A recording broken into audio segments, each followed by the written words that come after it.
ఇప్పుడు మనం చాలా ఎత్తులో ఏ మైనింగ్ గోడలైతే 50,000 మంది చావుకి కారణమని విన్నాము అక్కడ ఒకనే కళ్ళు మూసుకొని కూర్చొని ఏమైనా శబ్దాలు వినబడుతున్నాయా లేదా అని చూడబోతున్నా. ఆశ్చర్యకరమైన విషయం ఏంటంటే క్షణాల్లో మంచుతో మొత్తం మూసుకుపోయింది. అరేంజ్మెంట్స్ కంప్లీట్ అయిపోయి ఇప్పుడు నా స్టాఫ్ నన్ను ఇక్కడ ఒక్కడనే వదిలేసి అందరూ కిందకు వెళ్ళిపోయారు. వాళ్ళకి నాకు వాకీ టాకీ ద్వారా మాటలు జరుగుతున్నాయి. మనల్ని గమనించడానికి పైన ఎగురుతున్న డ్రోన్ నుంచి ఎక్కువ సౌండ్ వస్తుంది. ఆ డిస్టర్బెన్స్ నాకు వద్దని తీసేయమన్నా.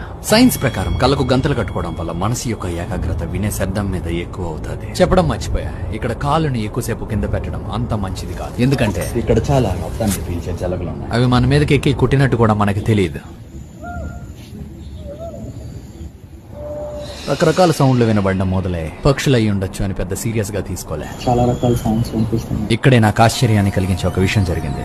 దగ్గరలోనే ఇక్కడ చిన్నపిల్లలు ఏదో పాట పాడుతున్నట్టు వినిపిస్తుంది.